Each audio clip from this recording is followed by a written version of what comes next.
နီရွေးနေတဲ့တိုင်းပြည်ကျွန်တော်တက်ခဲ့တဲ့တင်တန်း၅ခုမှာတော့သူကတော့ဒါနံပါတ်1ပဲကျန်းဆုံးပဲပေါ့အဲ့ချိန်မရှိဘူးနေမအိတ်ကဘူးညမအိတ်ကဘူးတွိုင်းရက်ဆိုတာမရှိဘူးကျွန်တော်အဲ့ရှေ့ကတက်ခဲ့တဲ့တင်တန်း၃ခုစာနဲ့ကိုဒီတစ်ခုနဲ့ညီနေအရန်ကိုရမ်းကျန်းတယ်တကယ်အောင်စားနိုင်ငံတော်နဲ့တွေ့ဆုံခဲ့ပြီးအပါရဲ့ငါဆွဲရှိမှရမယ်ငါတီးသူအတွက်ငါဒီရောက်လုံးမရမယ်အဝေးကြော်တွေးလို့မရဘူးပေါ့တဆင်ချင်းဒီတွေးမှရမှာဆိုတော့ဒီຢာတွေကငါတို့ရဲ့ပြည်သူတွေကိုကယ်ဖို့အတွက်အခြေခံပဲအဲ့လိုတွေးရတယ်သူတို့တော့ငါတို့လောက်ကမယ်ပြည်သူတွေငါတို့စောင့်နေတယ်ဒီဟာကိုခေါင်းထဲမှာအငဲရိုက်ထည့်ပြီးတော့ဒီဟာကြီးကိုဖျက်ချော်ခဲ့ရတယ်ပေါ့တယောက်ရှင်လေ10ယောက်လုံးကတယောက်ကလှုပ်ရှားမှုတိုင်းပဲဖြစ်တယ်အယောက်40ရှိတယ်အယောက်40ကလည်းတယောက်နဲ့လှုပ်ရှားမှုတိုင်းပဲသွားတယ်ဒါတွေကတော့အကောင်းကျိုးတွေပေါ့စိတ်ဓာတ်ဒီမှာကြောလာတယ်တိခန့်တိုင်းစွမ်းရည်ကောင်းလာတယ်တောင်းတန်အောင်ရသူမမှုတော့ဘူးပေါ့ထွင်းစားမယ်ဆိုရင်ကျွန်တော်တို့ရဲ့တခြားညီနောင် volunteer တွေကကျွန်တော်တို့ဗန်ကြီးတွေနဲ့ပေါ့ကွင်းထဲကိုယူလာပြီးတယ်စက္ကန့်30နဲ့ထမင်းအပြတ်စားရတယ်အဲ့တော့မှကိုယ့်ဘာကိုစားဝင်မယ်မရှိဘူးဘယ်လိုပြောမလဲစီလုံးညီညွတ်မှုအားရှိအောင်လို့တယောက်ကိုတယောက်ခွင့်ပြုခိုင်းတယ်ရေကိုလက်မဲ့နဲ့တိုက်တယ်တိုင်းလက်ကကိုယ့်ရဲ့ဒီတိုင်းဘောင်းမီထဲမှာပဲဆုံးရတယ်သေးပေါက်ချင်တာတွေပါဖြစ်ပေါက်ချရတယ်ဝမ်းတွေပါသွားကြည့်သွားရတယ်လုံးဝသွားခွင့်မရှိဘူးခိုးသွားလို့လည်းမရဘူးဆရာတွေကစောက်နေဆရာတွေလည်းကြောက်ရတယ်လေကြောက်တော့ဘောင်းမီထဲမှာလူထော်ဝါကြတဲ့ညီနောင်တွေလည်းရှိတယ်နေကင်းဘက်ဆိုရင်နေအရန်ပူကျုပ်ပီတီကွင်းလဲပေါ်ကြီးမှာကျွန်တော်တို့တလုံးတွေထားရတယ်ကျွန်တော်တို့ထမ်းရတဲ့တလုံးတွေထားရတယ်ဒီတလုံးထမ်းရတဲ့အချိန်မှာချောင်းတွေပါတွင်ရှောင်ခွင့်မရှိဘူးကိုရှောင်ရင်ကိုအဲ့ချောင်းကိုပိုက်ရှောင်ရင်ကိုရဲဘော်နာဝါလိမ့်မယ်တခြားညီနောင်တယောက်ကရှောင်ရင်ကိုနာဝါလိမ့်မယ်အဲ့စိတ်နဲ့တယောက်နဲ့တယောက်မရှောင်ကြဘူးရေတွေဆိုရင်တစ်ချိန်လုံးဖြတ်ကြော်ရဲခြေထောက်တွေဆိုဝဲတွေရမ်းစားရတယ်အထောက်နိုင်ကြအောင်အဲ့လိုအဲ့တဲဝဲစားတဲ့ဟာတွေကဘယ်လိုနှိကင်းမဆိုပြကျွန်တော်တို့အဲ့ပီတီကွင်းလဲပါလေခြေထောက်နှစ်ချောင်းမိုးပေါ်ထောင်ခိုင်းတယ်ကျွန်တော်တို့ခြေထောက်ရဲ့ခံစားချက်ဝေဒနာဘယ်လဲဆိုရမ်းကြီးစီပူနေတဲ့ဓာတ်အိုးတွေကိုလေခြေထောက်နှစ်ချောင်းကိုလေထည့်ပြီးတော့ကြော်နေတယ်လို့ပဲအပေါ်ကနေဘူးချိန်ရအဲ့အနာရီကိုဓာတ်ရိုက်ထဲ့တော့အဲ့ခြေထောက်တွေကကျွတ်ရွပြီးတော့လေအထိမခံနိုင်တော့အထိမခံတဲ့အချိန်မှာကျွန်တော်တို့နေပုံးနဲ့ပတ်သက်ပြီးတော့မရှင်တွေပေးတဲ့အချိန်မှာဝေးရီသွားတယ်ကျွန်တော်တို့တလုံးထမ်းရတယ်တလုံး8ယောက်တလုံးထမ်းတယ်ဘေးနာရွာတွေပတ်ထမ်းပြီးကျွန်တော်တို့ပြန်လာတယ်အရန်ကြီးပြင်ပန်းနေတဲ့အချိန်မှာပီတီကွင်းအောင်အပတ်80လောက်မီးမပါဘဲနဲ့ပေါ့အမှောင်ထဲမှာပြေးခိုင်းနေပေါ့ဒါလူတွေရဲ့အုံတော့ဝေဝါးစီအောင်လုပ်တာပေါ့အရင်တော့အရန်ပြင်ပန်းနေပြီအရန်ကြီးလူတွေကထုံထိုင်းနေပြီစိုက်ကိုတွေဖောက်လာပြီစိတ်နဲ့ကိုယ်နဲ့မကတ်တော့ဘူးအဲ့ဒီအချိန်မှာဘိုးကအရန်ရွာအရန်ရွာတဲ့အချိန်မှာအကုန်လုံးကယူနီဖောင်းတွေနဲ့စုပ်ပြတ်နေပြီးတော့တကယ်ကိုအလုပ်လုပ်ခဲ့ရတဲ့အတွက်ကြောင့်ဘယ်သူမှအင်အားမရှိတော့ဘူးညာ2ချက်ထိုးတော့ပေါ့စာတင်ဆောင်တော့ခေါ်ရတယ်ပေါ့ကျွန်တော်တို့ဝမ်းသာတာပေါ့စာတင်ဆောင်တော့ခေါ်သွားတော့ငါတို့တက်တာကြီးပေါ့ခဏလောက်တော့နားလို့ရပြီပေါ့ညဘက်2နာရီဆိုတော့နည်းနည်းအဆင်မပြေတော့ဘူးလေကျွန်တော်တို့အုံနောက်တွေ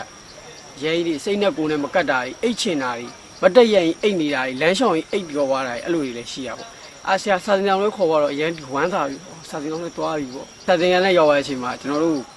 ခေါ်လေးတွေပြီးတယ်ခေါ်လဲတူးလို့ရတယ်ပေါက်လူလည်းရတယ်ပုံစံမျိုးစုံထုတ်ထားတော့ပုံစံ3မျိုးထုတ်တာပေါ့အဲ့ခေါ်စာတင်ဆောင်လုံးဝမှောင်မဲနေတဲ့တဲမှာဆရာနှစ်ယောက်ကဓမီနဲ့အရှိကညနာကိုတဲထိုးထားတော့ထိုးထားပြီးတော့အဲ့ခေါ်ကိုခေါင်းပေါ်မထားတော့ကျွန်တော်အိတ်ရှင်အိတ်ရတယ်အိတ်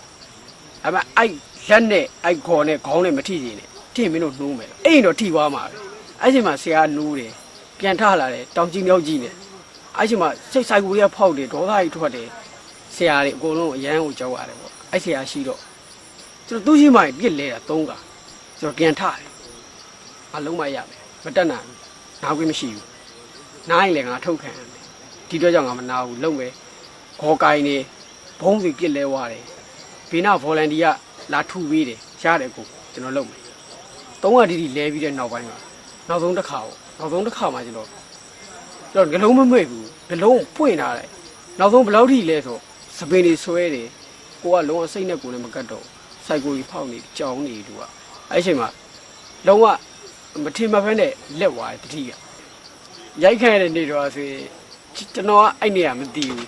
အဲ့ဒါတက်သွားတာဘာတက်သွားမှမသိဘူးဒါပေမဲ့ကျွန်တော်တို့ကအယောက်40ရှိလဲတယောက်တည်းလှုပ်ရှားမှုဖြစ်ရမယ်အဲ့အတွက်ကြောင့်ကျွန်တော်တို့ကအပြစ်ခံလဲ1 for all အကုန်လုံးက1 for all ပေါ့အဲ့ဒီကလည်းရိုက်ခံတာ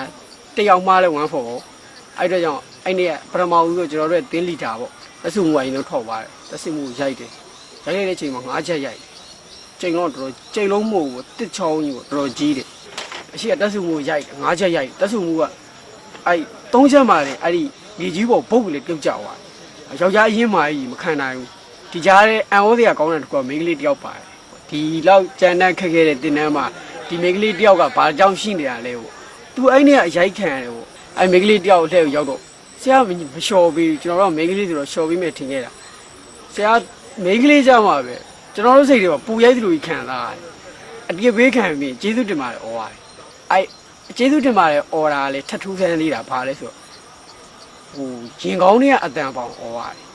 အဲ့ဒါမဩရင်ငါးချက်ထက်ရိုက်ခံတယ်ဒါပေမဲ့အဲ့မိန်းကလေးထဲကြတော့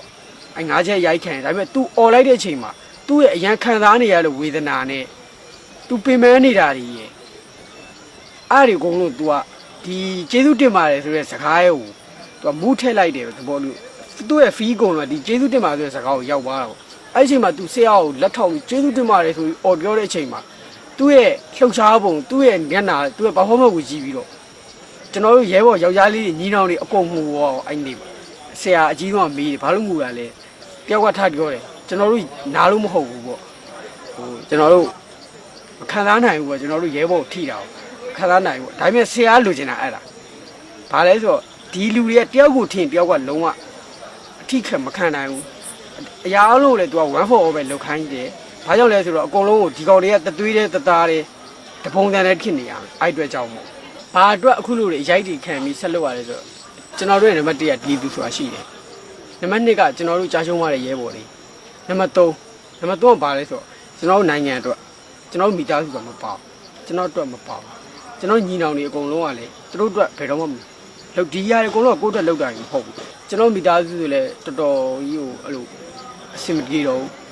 ဟိုကျွန်တော်ရဲ့မိသားစုတွေမို့ကောင်မလေးရောရယ်ပေါ့ကောင်မလေးလည်းအဲ့လိုအကုန်လုံးပေါ့အဲ့ဒီနိုင်ငံရေးနဲ့ပတ်သက်ပြီးကျွန်တော်ဆုံးရှုံးရတယ်ကျွန်တော်လည်းမနေဘူးကျွန်တော်လည်းအတူပဲကျွန်တော်တို့ရဲဘော်တွေညီနောင်တွေအကုန်လုံးလည်းသူတို့ရဲ့ခံစားချက်တွေအကုန်ရှိတယ်ရှိတော့တဲ့ကြောင့်ဒီနာကျင်မှုကိုကျွန်တော်တို့ရောင်းအောင်ခံတယ်ရောင်းအောင်ကြော်သွားတယ်ဘာကြောင့်ဒါမသိပါဘူး